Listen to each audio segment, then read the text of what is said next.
नमस्कार दोस्तों, मैं डॉक्टर दिनेश कुमार पांडे आप सभी का स्वागत करता हूं। दोस्तों, आज के सेशन में हम लोग बात करेंगे शिक्षण योजना के प्रारूप का। और यह शिक्षण योजना का जो प्रारूप है वह बहुत ही महत्वपूर्ण है। और हमारे जितने भी शिक्षक साथी हैं, अब आपके मिशन प्रेरणा के अंतर्गत प्रत्येक कालांश में अर्थात जितने भी कालांश में आपको शिक्षण करना है उसमें यह योजना तैयार कर अर्थात निर्मित कर उसके बाद शिक्षण करना है। तो यह जो तैयारी है वह तैयारी शिक्षक जो हमारे सेवारत शिक्षक हैं उनके लिए भी महत्वपूर्ण है। और यह शिक्षण योजना जो हमारे डीएलएड के प्रशिक्षु साथी हैं उनके लिए भी महत्वपूर्ण है, क्योंकि इस समय डीएलएड आपकी 2019 बैच की थर्ड सेम का जो है वह इंटर्नशिप चलने वाली है। और थर्ड सेम में आपको लेसन प्लान भी बनाना है। तो यह लेसन प्लान अब आपका जो ट्रेडिशनल परंपरागत है वह और यह जो नवीन शिक्षण योजना के नाम से यानी पाठ योजना का ही रूप है, यह शिक्षण योजना नवीन रूपों में आया हुआ है। उसके बारे में आज हम लोग पहले योजना के प्रारूप यानी जो योजना हम तैयार करते हैं, प्लान तैयार करते हैं टीचिंग के लिए, वह कैसे उसका प्रारूप निर्मित होगा उस प्रारूप की चर्चा करेंगे। और फिर शिक्षण योजना के अंतर्गत जो हमारे महत्वपूर्ण बिंदु हैं उन महत्वपूर्ण बिंदुओं में प्रमुख रूप से लर्निंग आउटकम, शिक्षण अधिगम प्रक्रिया गतिविधियां, इसके अंतर्गत क्या किया जाएगा, आकलन के तरीके किस तरह से होंगे और अन्य जो प्रमुख बिंदु हैं उनकी चर्चा हम लोग करेंगे।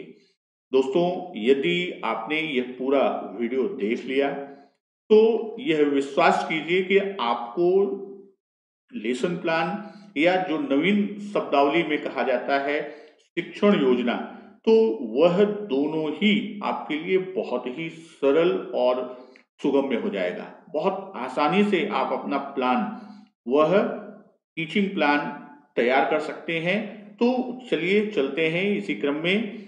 हाँ, प्रारंभ करने के पहले हम उन साथियों से रिक्वेस्ट करेंगे जो चैनल पर नए हैं, कृपया चैनल को सब्सक्राइब कर लें और बगल बेल आइकन को क्या करें, बेल आइकन को पुश कर लें। जो बेल आइकन है उसे आप पुश कर देंगे तो वो नोटिफिकेशन जितनी भी होगी आपको मिलती रहेगी।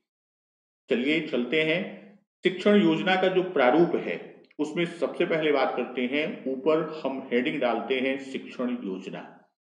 तो यह शिक्षण सॉरी यह शिक्षण योजना हेडिंग के बाद हम क्या करते हैं, दैनिक पूर्ति, यानी ये जो कॉलम्स बने हैं इसको लिखना हेडिंग नहीं है, इसी को हम क्या कहते हैं, ये हमारी दैनिक पूर्तियां हैं। तो दैनिक पूर्ति करने के पश्चात ये हेडिंग आपको डालना नहीं है, लिखना नहीं है, समझना है। जैसे हमको आज 14 फरवरी है, कल हमको पढ़ाना है 15 फरवरी या 16 फरवरी को हमको पढ़ाना है, तो हम यहाँ पर डेट डालेंगे 16/2/2021। कक्षा 4 में हमको पढ़ाना है और जो विषय हम आज शिक्षण करेंगे हिंदी विषय है और समय हमारा है 40 मिनट। तो यह कालांश कितने मिनट का है, 40 मिनट का। दैनिक पूर्ति को हम भरेंगे। उसके बाद सबसे महत्वपूर्ण खंड जो है वह हमारा क्या है, लर्निंग आउटकम। तो यहां हम बहुत संक्षिप्त करते हैं, आगे चलकर हम लर्निंग आउटकम के बारे में और डिटेल में बात करेंगे, बहुत इसका विस्तार से चर्चा करेंगे। तो जो लर्निंग आउटकम है यदि देखा जाए तो यह दो तरह से कार्य करता है। एक तो ये लर्निंग आउटकम जो है एक सूचक की भूमिका को निभाता है, एक इंडिकेटर का कार्य करता है, सूचक का कार्य करता है, इंडिकेटर का कार्य करता है। और दूसरी चीज, यह लर्निंग आउटकम हमें हमारी अपेक्षाओं की बात करता है, यानी आज का जो हमने टॉपिक लिया है, जिस पर शिक्षण कर रहे हैं, उससे हमारी अपेक्षाएं क्या हैं। यानी हमारे एक्सपेक्टेशंस क्या हैं कि जो हमारा छात्र है उस छात्र में उसके व्यवहार में क्या परिवर्तन आएगा, छात्र के व्यवहार परिवर्तन के संबंध में, यानी उसका व्यवहार कितना परिवर्तित होगा, या वह आज के पढ़ाए हुए अंश में यानी उसका व्यवहारिक पक्ष कहें कि क्या बच्चे जिन दक्षताओं यानी जिन अपेक्षित दक्षताओं की बात हम करते हैं, अपेक्षाएं किस पे होंगी, उस प्रकरण से संबंधित दक्षता की, यानी क्या बच्चे ने इन दक्षताओं यानी जो अपेक्षित दक्षताएं हैं उन दक्षताओं को प्राप्त कर रहे हैं या नहीं कर रहे हैं, कर लिया है अथवा नहीं कर पाया। तो ये हमारा लर्निंग आउटकम के अंतर्गत हम रखते हैं। एक तरह से देखा जाए तो जो हम पारंपरिक रूप में लिखते थे उद्देश्य, जो अभी तक ट्रेडिशनल हमारा लेसन प्लान बनता था, हम उद्देश्य और इसमें दो उद्देश्य लिखते थे, सामान्य और विशिष्ट। तो यहाँ इन्हीं दोनों के स्थान पर अब लर्निंग आउटकम की धारणा को रखा गया। फिर बात आती है आवश्यक संसाधन की। तो आवश्यक संसाधन के अंतर्गत हम क्या करते हैं कि हम कौन सी शिक्षण अधिगम सहायक सामग्री का प्रयोग करेंगे, इसमें कि शिक्षण के समय हम कौन सी अधिगम सामग्री का प्रयोग करेंगे। शिक्षण अधिगम सहायक सामग्री यानी शिक्षण के द्वारा जो हम अधिगम कराना चाहते हैं उसके लिए कौन सी सामग्री सहायक होगी, हम उसका उल्लेख आवश्यक संसाधन के अंतर्गत करेंगे। फिर अगला बिंदु आपका आता है शिक्षण अधिगम प्रक्रिया या गतिविधियां। वास्तव में देखा जाए तो यही शिक्षण का मूल है। पूर्व के जो हमारा पहले पाठ्य योजना बनती थी, इसमें हम 3 खंड लेके चलते थे। इसके अंतर्गत जो हमारा पूर्व योजना होती थी, पूर्व योजना में हम इसे 3 खंडों में देखते थे। एक हमारा प्रस्तावना होता था, दूसरा प्रस्तुतिकरण होता था और तीसरा खंड हमारा मूल्यांकन का होता था। तो इन 3 खंडों को देखा जाए तो यही जो हमारे 3 खंड हैं, इन्हीं 3 खंडों से अब क्या हो गया है, इन्हीं के ऊपर हमारी ये शिक्षण अधिगम प्रक्रिया या गतिविधियां हेडिंग दी गई है। इसमें भी हम 3 क्रम में लेके चलते हैं। एक शिक्षण अधिगम प्रक्रिया में पूर्व से, दूसरा हम बात करते हैं दौरान कि जब शिक्षण अधिगम प्रक्रिया चलती है, गतिविधियां होती हैं, उस दौरान क्या होगा, और तीसरा खंड हम बात करते हैं पश्चात की। तो यहाँ पूर्व, दौरान और पश्चात की बात आती है कि हम पूर्व में प्रस्तावना, ये हमारा जो खंड था, ये पहले खंड को प्रदर्शित करता है, और प्रस्तुतिकरण जो यहाँ पहले की पाठ्य योजनाओं में हम बनाते थे, वह शिक्षण अधिगम प्रक्रिया के दौरान की बात करता है, और मूल्यांकन प्रश्न जो हम रखते थे वह तीसरे खंड अर्थात शिक्षण अधिगम प्रक्रिया के पश्चात की बात हम करते हैं। तो यहाँ जब हम शिक्षण अधिगम प्रक्रिया की बात करते हैं तो इसमें हम विभिन्न गतिविधियों को करते हैं, प्रश्नोत्तर को करते हैं, दृष्टांत की बात करते हैं, अर्थात रोचक कहानियों के माध्यम से तथ्यों को रखने की बात करते हैं और आकलन की बात करते हैं। इसमें भी यानी जितने भी क्रम हमारे हैं, यह तीनों, इन तीनों में क्या होता है, इन तीनों में आकलन आवश्यक होता है, अर्थात जो दिया जा रहा है क्या बच्चे उसे समझ रहे हैं, उसे प्राप्त कर रहे हैं, या जो हमारी अपेक्षाएं थी क्या उनके अनुरूप बच्चों का व्यवहार परिवर्तन हो रहा है। तो यह तीनों के क्रम में हम आगे बढ़ते हैं। फिर यहीं पर इसी शिक्षण अधिगम प्रक्रिया के दौरान ही 2 शब्द और आपको मिलेंगे। पश्चात में तो आपका बताया ही कि इसमें मूल्यांकन की बात, अर्थात यहाँ पर हम इसमें भी आकलन की बात करेंगे, और आकलन के पहले हम एक शब्द आता है समेकन। तो समेकन का आशय है कि जो पाठ का प्रमुख बिंदु है उन प्रमुख बिंदुओं को दोहराना, और आकलन का मतलब यहां हम इस तरह से कह सकते हैं कि बच्चे किस सीमा तक जो हमने लर्निंग आउटकम निर्धारित किया था उस लर्निंग आउटकम की कितने अंश तक वह प्राप्त कर लिए हैं या किस सीमा तक प्राप्त किया जा चुका है, वह हम यहां पर, तो इसके आधार पर हम क्या करते हैं, हम बच्चों में पुनर्बलन की बात करते हैं, रिइंफोर्समेंट की और फीडबैक की बात करते हैं, पृष्ठ पोषण या फीडबैक की बात करते हैं। तो ये काम करने के पश्चात तब हम प्रदत्त गृह कार्य की ओर आते हैं, और प्रदत्त गृह कार्य की जब हम बात करते हैं तो गृह कार्य में जो कुछ भी पढ़ाया गया है, यानी जो पढ़ाया गया है उसी पढ़ाए गए अंश से संबंधित गृह कार्य होना चाहिए। इसी पढ़ाए गए अंश से संबंधित हमारा क्या होना चाहिए, इससे संबंधित गृह कार्य होना चाहिए। और जो हमारा फीडबैक है और आकलन है, तो यहां आगामी कार्य योजना अंतिम हेडिंग पड़ती है, तो यहां आकलन किसका करेंगे, शिक्षक स्वयं का आकलन करेगा, स्वयं का आकलन कर, और फिर किसके आधार पर करेगा, वह फीडबैक के आधार पर आकलन कर वह क्या करता है, वह अपनी आगामी योजना का निर्माण करता है। तो ये तो हमारा प्रारूप था, आगामी योजना का वो निर्माण करता है।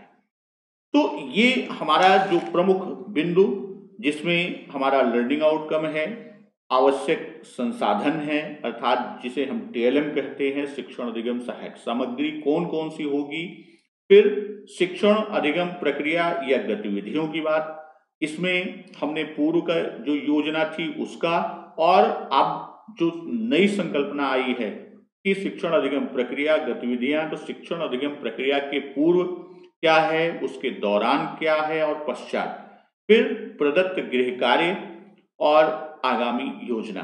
ये तो हमारे क्या थे, ये हमारे मुख्य बिंदु, यानी हमारी योजना का जो मुख्य अंश है वह इससे संबंधित है। अब हम एक एक क्रम की बात करते हैं। सबसे पहले महत्वपूर्ण जो खंड है वह है हमारा लर्निंग आउटकम।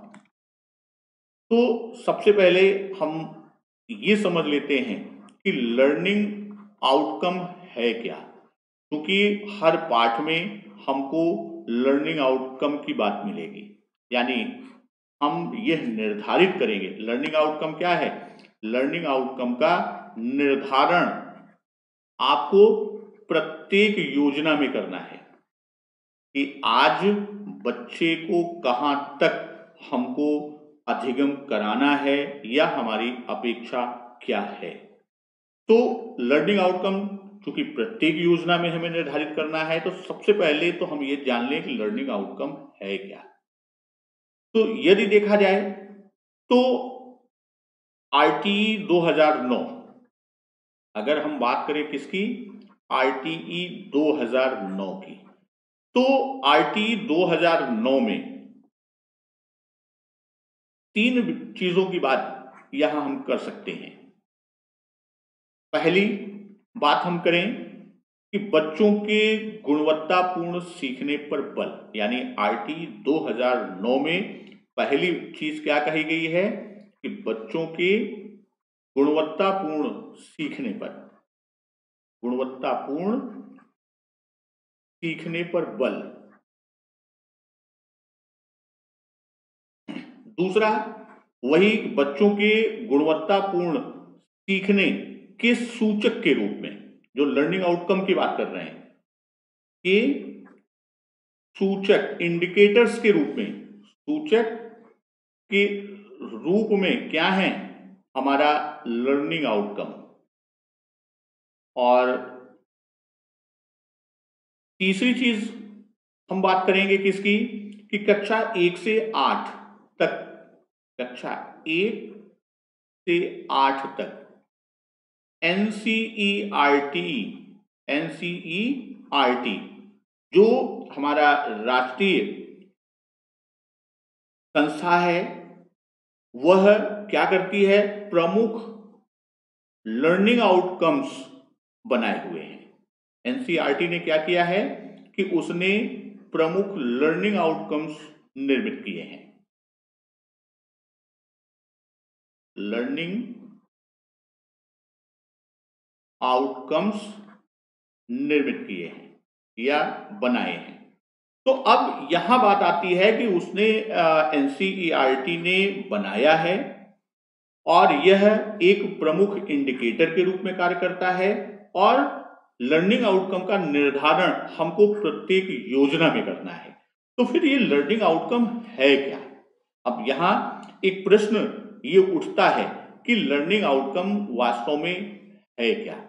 तो यदि देखें विद्यार्थियों के लिए, चाहे वो पाठ्य पुस्तक हो या पाठ्यक्रम, उसमें सीखने को ध्यान में रखकर, यानी जो भी हमारा विद्यार्थी है या छात्र है, तो विद्यार्थी के लिए क्या होता है, चाहे वह हमारी पाठ्य पुस्तक हो या हम कह सकते हैं हमारा पाठ्यक्रम,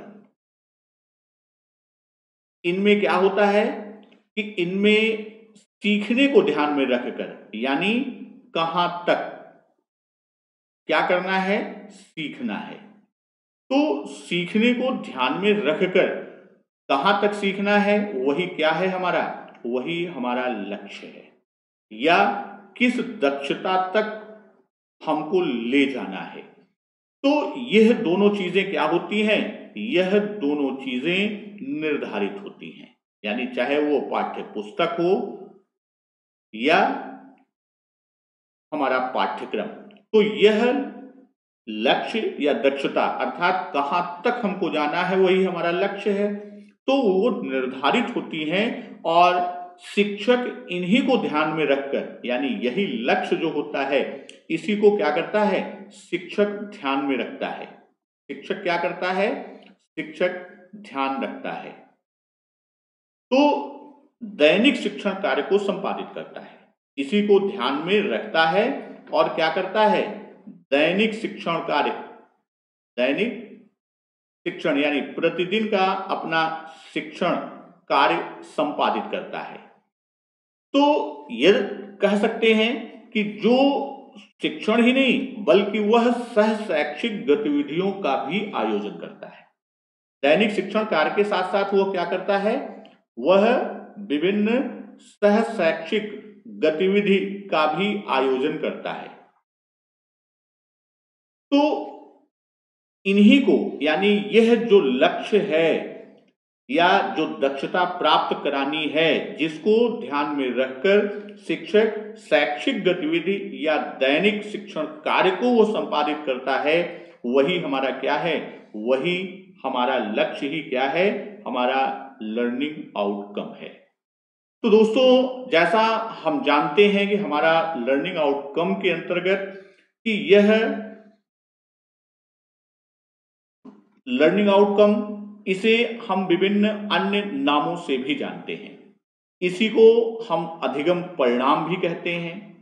लर्निंग आउटकम को हम क्या कहते हैं, इसी को हम अधिगम परिणाम कहते हैं। इसी को सीखने का प्रतिफल भी कहते हैं। लर्निंग आउटकम को ही क्या कहते हैं, सीखने का प्रतिफल या अपेक्षित दक्षता, यानी कौन सी अपेक्षाएं हैं वह अपेक्षित दक्षता, इसी तीनों नामों से जाना जाता है। किसको, लर्निंग आउटकम को इन नामों से भी हम जानते हैं। यानी अधिगम का परिणाम क्या होगा, बच्चे अधिगम कर लेंगे तो किस रूप में वो परिलक्षित होगा, यानी उसका रिजल्ट। सीखने का प्रतिफल, सीखने के बाद, जैसे अब यहां मैं एग्जाम्पल दूं, कोई शिक्षक है वह गणित में जोड़ और घटाने की संक्रिया बच्चे को समझाया। अब बच्चा विद्यालय से घर जाता है और घर में जो भी उसके गार्जियन हैं उसे कुछ पैसा देकर सामान लेने के लिए भेज देते हैं। तो अब बच्चा वहां से सामान को लेकर और उससे जोड़ घटाकर कि कितने पैसे का सामान हुआ और हमने कितना दिया, मुझे वापस कितना आना है, यदि यह दक्षता उसमें आ गई, यानी जो शिक्षण कार्य किया, जो अधिगम कराया, उसका प्रतिफल इस रूप में दिखाई देता है। और यही एक शिक्षक की क्या होती है, एक शिक्षक की अपेक्षित दक्षता, यानी क्या किस दक्षता की शिक्षक ने अपेक्षा की, उस रूप में यह दिखाई देता है। और यह एक महत्वपूर्ण और व्यवहारिक पक्ष भी है। अधिगम परिणाम की बात करें, सीखने के प्रतिफल की बात करें, अपेक्षित दक्षता की बात करें या लर्निंग आउटकम, तो इसका बहुत ही महत्वपूर्ण और व्यवहारिक पक्ष है कि क्या बच्चे इन दक्षताओं को प्राप्त कर रहे हैं या नहीं। तो यह तरह से देखा जाए तो यह सारी चीजें क्या हैं, यह सारी चीजें परिणाम आधारित लक्ष्य हैं। यह जितनी भी शब्दावली हैं ये क्या हैं, यह परिणाम आधारित लक्ष्य हैं। यह सब क्या है, परिणाम आधारित लक्ष्य हैं। और बच्चों की प्रगति, तो यह परिणाम किस पर आता है, यह बच्चों की प्रगति किस रूप में दिखाई देता है, इसका आकलन, बच्चों की प्रगति का क्या होता है, उसका आकलन, और किस रूपों में होता है, वह संख्यात्मक और गुणात्मक अवलोकन का बिंदु देता है। यह क्या करता है, आकलन जो है वह संख्यात्मक और दूसरा गुणात्मक, इन दोनों का क्या करता है, अवलोकन हेतु बिंदु देता है। अवलोकन हेतु क्या करता है, अवलोकन हेतु मुख्य बिंदु या पॉइंट्स को इंडिकेट करता है, जिसे हम इंडिकेटर या सूचक भी कहते हैं।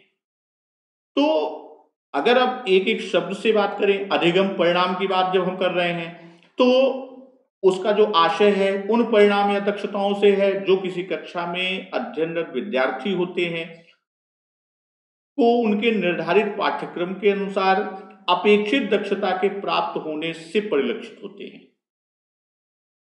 तो यहां लर्निंग आउटकम है क्या की बात किया। अब हम बात करते हैं कि लर्निंग आउटकम की प्रकार, यानी लर्निंग आउटकम में भी 3 प्रकार के लर्निंग आउटकम की बात हम करते हैं, जिसमें आपका एक केंद्रित learning outcome, nested learning outcome और उप लर्निंग आउटकम।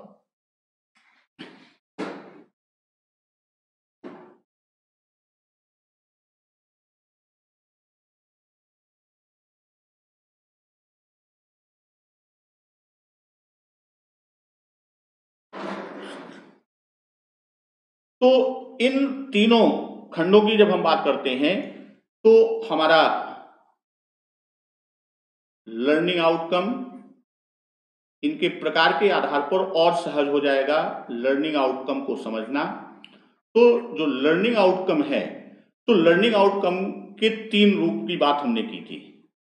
लर्निंग आउटकम में पहला हमने बात किया था केंद्रित लर्निंग आउटकम।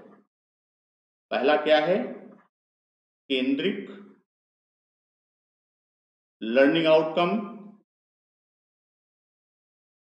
दूसरा आपका नेस्टेड लर्निंग आउटकम।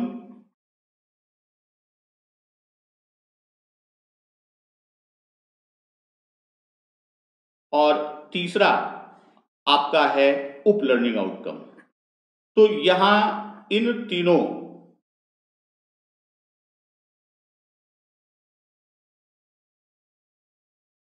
की बात हम करते हैं, केंद्रित, नेस्टेड और उप लर्निंग आउटकम की। तो जो केंद्रित है इसे फोकल लर्निंग आउटकम्स भी कहते हैं, जो कि क्या होता है, यह व्यापक दृष्टिकोण पर आधारित होता है। यह क्या होता है, व्यापक दृष्टिकोण पर आधारित होता है। और जब हम बात किसकी करते हैं, नेस्टेड लर्निंग आउटकम की, तो सीधे तौर पर यह शिक्षण प्रक्रियाओं को दिशा देने, नेस्टेड लर्निंग आउटकम क्या करता है, यह सीधे तौर पर शिक्षण प्रक्रियाओं को दिशा देने। जो हमारी शिक्षण प्रक्रियाएं हैं, शिक्षण प्रक्रिया को दिशा देने और शिक्षण में सुधार की दृष्टि से विकसित, साथ ही साथ क्या है, शिक्षण में सुधार की दृष्टि से विकसित किया गया, की दृष्टि से विकसित। वहीं जब हम उप लर्निंग आउटकम की बात करते हैं तो इसके आधार पर शिक्षक कक्षा शिक्षण करता है। इसके आधार पर उप लर्निंग आउटकम की जब हम बात करते हैं तो इसी के आधार पर क्या करता है, शिक्षक जो है वह कक्षा शिक्षण कार्य को संपादित करता है, कक्षा शिक्षण कार्य संपादन करता है। तो यहां अब इसको इस तरह से हम समझ सकते हैं, जैसे हम बात करें किसकी,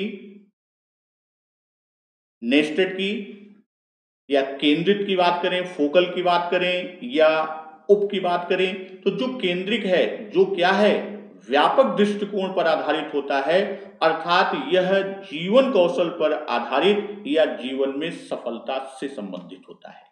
यह किससे संबंधित होता है, जीवन कौशल आधारित। और किस रूप में यह परिलक्षित होता है, यह जीवन में सफलता के रूप में देखा जाता है, जीवन में सफलता। और जब हम बात करते हैं कि सीधे तौर पर, तो यह शिक्षण प्रक्रिया को दिशा देने और सुधार की दृष्टि से विकसित किया गया। तो यहां आप ये देखिए कि जब हम बात करते हैं कि फोकल या केंद्रित लर्निंग आउटकम, इसके अंतर्गत क्या होता है, इसके अंतर्गत नेस्टेड लर्निंग आउटकम की बात करते हैं।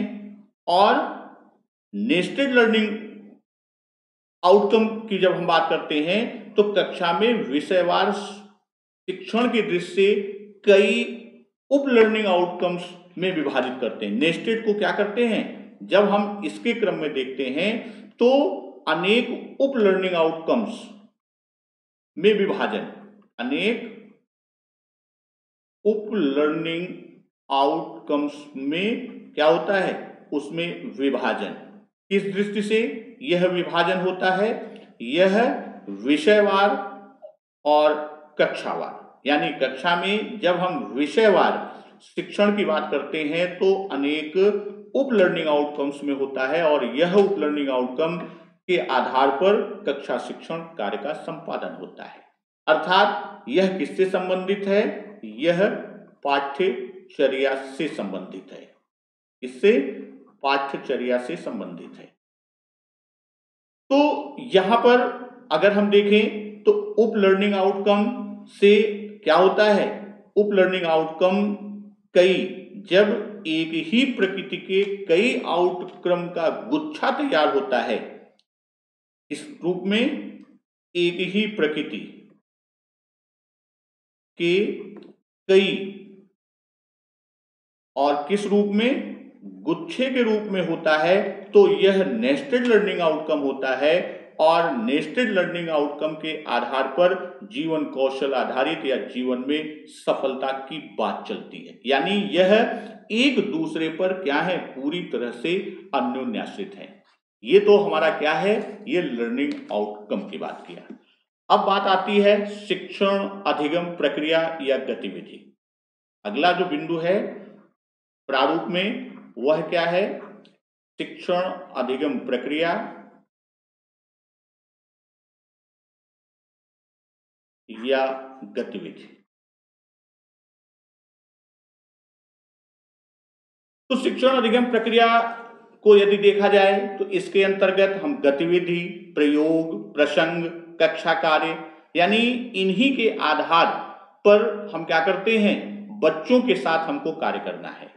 शिक्षण अधिगम की जो प्रक्रिया हमको करनी है, गतिविधि संपादित करनी है, वह क्या है, वह प्रमुख रूप से जिन चीजों को इसमें हम सम्मिलित करते हैं उसमें हमारी गतिविधि एक्टिविटीज हैं, प्रयोग हैं विभिन्न, या हम ये कह सकते हैं कि विभिन्न रोचक प्रसंग की बात हम करते हैं, प्रसंगों के माध्यम से हम प्रक्रिया को संपादित करते हैं या सहयोग लेते हैं, विभिन्न प्रकार के हम कक्षा कार्य की बात करते हैं। तो इन्हीं के आधार पर बच्चों के साथ कार्य शिक्षक को करना होता है, इन्हीं के आधार पर। तो अब यह जो कार्य करना है, यह शिक्षण अधिगम की जब हम बात करते हैं तो शिक्षण अधिगम का यह कार्य 3 चरणों में संपादित होता है। शिक्षण अधिगम प्रक्रिया क्या होती है? 3 चरणों में संपादित होगी।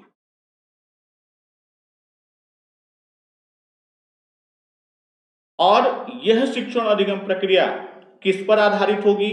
जो 3 चरण में शिक्षण अधिगम प्रक्रिया या गतिविधि की बात करते हैं, इसका आधार क्या होगा? इसका आधार हमारा लर्निंग आउटकम होगा। यानी शुरू में हमने जो लर्निंग आउटकम का चयन किया है या निर्धारण किया है या अर्थात लक्ष्य अपना बनाया है कि आज के शिक्षण में व्यवहार कितना बच्चे का परिवर्तित होगा, कितना दक्ष होगा, या उसका अधिगम स्तर कितना उच्च होगा, या उसकी संप्राप्ति कितनी बेहतर होगी या उच्च होगी।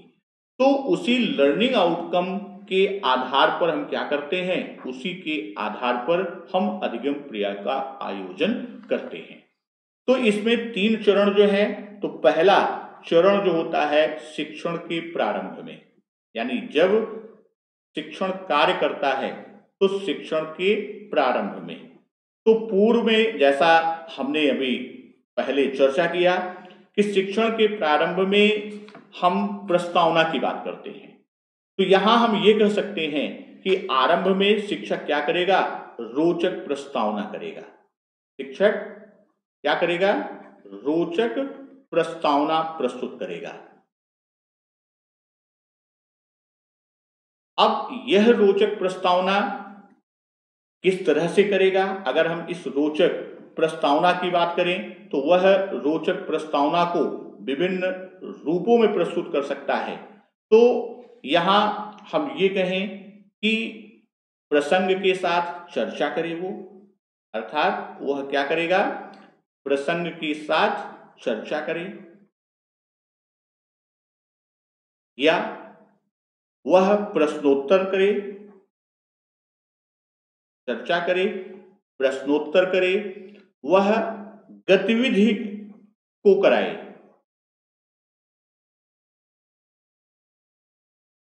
चर्चा के साथ साथ हम ये भी कह सकते हैं कि वहां पर वह वार्तालाप को भी समय दे। और यह सारी चीजें किस पर आधारित होंगी? यह बच्चे के प्रत्यास्मरण पर आधारित होंगी। बच्चे के किस पर? प्रत्यास्मरण पर आधारित होंगी।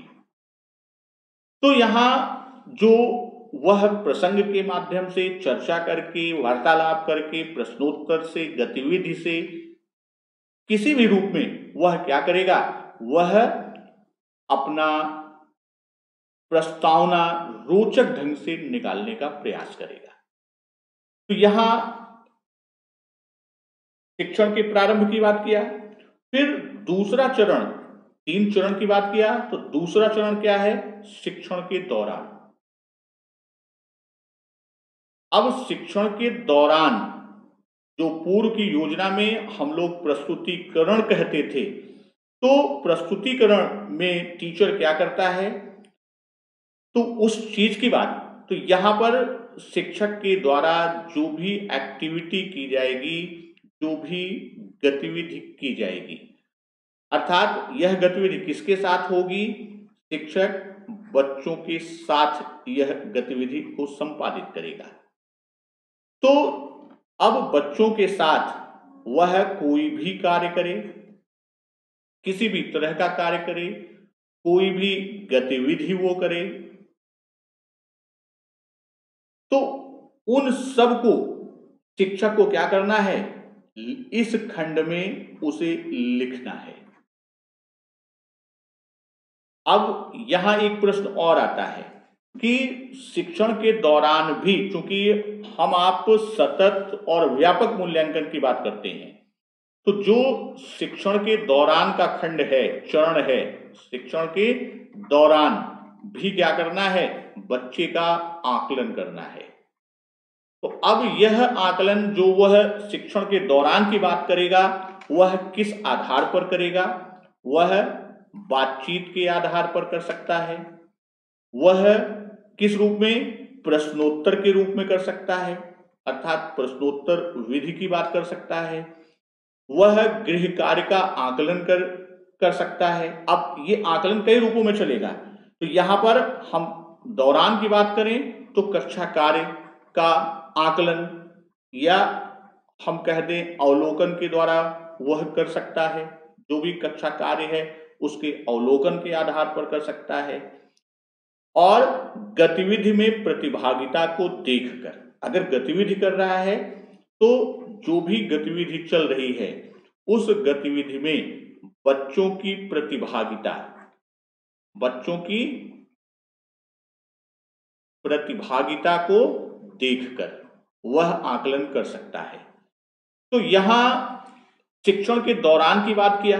अब इसी में यह, चाहे वो आकलन के क्रम की बात करें या शिक्षण की बात करें, इसकी दौरान में जो हम शिक्षण की बात करते हैं, तो जब शिक्षण के क्रम की हम बात करते हैं तो यहां एक दो चीजें और, जब टीचर शिक्षण के द्वारा कोई क्रिया संपादित कराता है, कोई गतिविधि कराता है, तो वहां पर वह एकल रूप में भी, यानी प्रत्येक बच्चे को अलग अलग भी देख सकता है, वह जोड़ी के रूप में कर सकता है, वह विभिन्न समूह निर्माण के ऊपर वह कर सकता है। तो इस तरह से यदि हम देखें तो कब एकल, कब जोड़ी, कब समूह, कब प्रमुख प्रश्नों को, कब कठिनाइयों को वह बच्चों के सम्मुख किस रूप में प्रस्तुत करेगा, वह सब को क्या करना है, यहां पर शिक्षक को लिखना है। फिर तीसरे चरण की बात हम करते हैं, जो तीसरा चरण है शिक्षण के पश्चात या अंत में, शिक्षण के अंत में। और यह कौन सा खंड है? यहां पर दो चीजें, एक शब्द आपका आएगा समेकन और दूसरा आएगा आकलन। तो यहां समेकन का आशय ये समझ लीजिए, समेकित करना, समेटना, अर्थात जो मुख्य अंश हैं, जो भी आज के शिक्षण के मुख्य अंश हैं, उस मुख्य अंश को दोहराना क्या है, समेकन। यानी मुख्य मुख्य अंशों को, अर्थात जैसे हम कहते हैं कि पूरे पाठ, आज के शिक्षण की समरी, वो दोहराना। और आकलन की बात हम जब करते हैं तो इसका आशय है कि किस सीमा तक लर्निंग आउटकम प्राप्त किया, किस सीमा तक लर्निंग आउटकम बच्चे ने प्राप्त किया, लर्निंग आउटकम बच्चे ने प्राप्त किया। ये हमको क्या करना है, इसी का आकलन करना है, एसेस करना है। तो यहां आकलन और समेकन के बाद दो, इसी शिक्षण के अंत में दो शब्द और प्रत्यय आते हैं, एक है पुनर्बलन का और दूसरा है फीडबैक का। तो पुनर्बलन या फीडबैक, पुनर्बलन रीइंफोर्स करना, उसे पुनर्बलित करना, विभिन्न रूपों में आप पुनर्बलन करते हैं।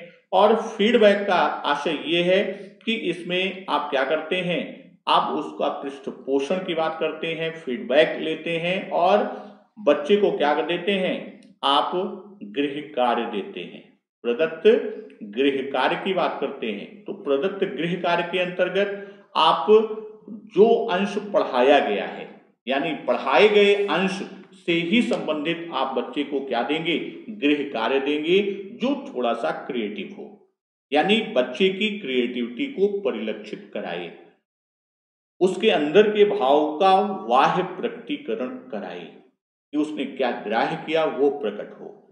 और लास्ट में आपका आता है आगामी योजना, अंतिम बिंदु जो आता है वो क्या है, आगामी योजना। तो जब हम आगामी योजना की बात करते हैं तो यहाँ शिक्षक या प्रशिक्षणार्थी, चूंकि मैंने बताया कि डीएलएड हो या शिक्षक जो सेवारत में हैं, तो दोनों के लिए यह योजना काम की है। तो यहाँ चाहे शिक्षक है चाहे प्रशिक्षणार्थी है, वह स्व आकलन और बच्चों के सीखने के तरीके को देखकर कि बच्चा किस तरह से सीख रहा है, इसके आधार पर और जो उसे फीडबैक मिला है, इन दोनों को ध्यान में रखकर वह क्या करता है, अपनी आगामी योजना का निर्माण करता है। और इस तरह दोस्तों यह हमारा क्या था, शिक्षण योजना प्रारूप और उसके प्रमुख बिंदु जिन पर हमने आज चर्चा की। और अब अगले खंड में हम आपको किसी कक्षा के किसी विषय का एक शिक्षण योजना हम आपके सामने लेकर आएंगे। तब तक नमस्कार, वंदे मातरम।